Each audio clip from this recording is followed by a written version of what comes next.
எல்லாமே எங்க தட்டி தரக்கூடாது, நாங்களே எடுக்கணும். எங்க தட்டிய எங்க பொதுச் செயலாளர் இருக்கிறத, எங்க புரட்சி தலைவி அம்மா இருக்கிற தட்டிய வேற யாரும் எடுக்கக்கூடாது, நாங்களே எடுப்போம்.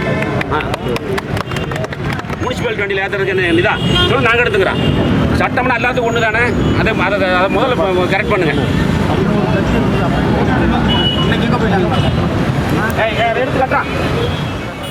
தற்போது கிடைத்துள்ள அண்மை செய்தியை பார்த்து வருகிறோம்.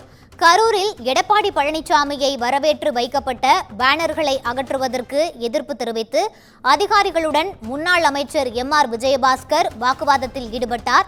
இது தொடர்பான கூடுதல் விவரங்களை வழங்குவதற்காக எமது செய்தியாளர் கிருஷ்ணமூர்த்தி இணைப்பில் இருக்கிறார். வணக்கம் கிருஷ்ணமூர்த்தி, விரிவான விவரங்களை பதிவு செய்யலாம்.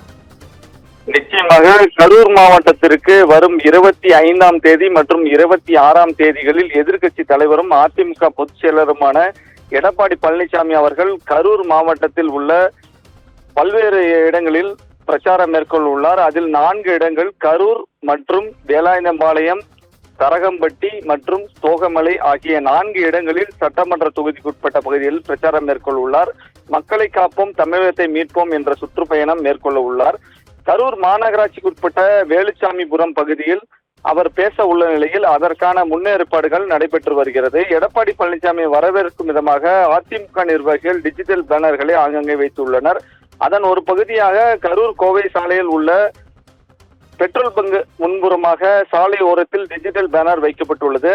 அதனை மாநகராட்சி அதிகாரிகள் மற்றும் ஊழியர்கள் அதனை அகற்றும் முயற்சியில் ஈடுபட்டனர். தகவல் அறிந்து அங்கு வந்த முன்னாள் அமைச்சர் எம்.ஆர். விஜயபாஸ்கர் அதிகாரிகளிடம் பேசும்போது வாக்குவாதம் ஏற்பட்டது. இதனைத் தொடர்ந்து அவரது ஆதரவாளர்கள் அங்கு திரண்டதால் பெரும் பரபரப்பு ஏற்பட்டது.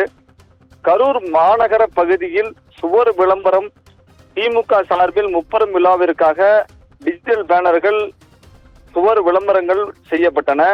அவர்கள் அனைவரும் அனுமதி பெற்று வைத்துள்ளார்களா, அந்த பேனர்கள் அகற்றிவிட்டு வாருங்கள், நாங்கள் எங்களது பேனர்களை நாங்களே அகற்றிக் கொள்கிறோம் என தெரிவித்தார். இதன் காரணமாக அப்பகுதியில் பரபரப்பு ஏற்பட்டது.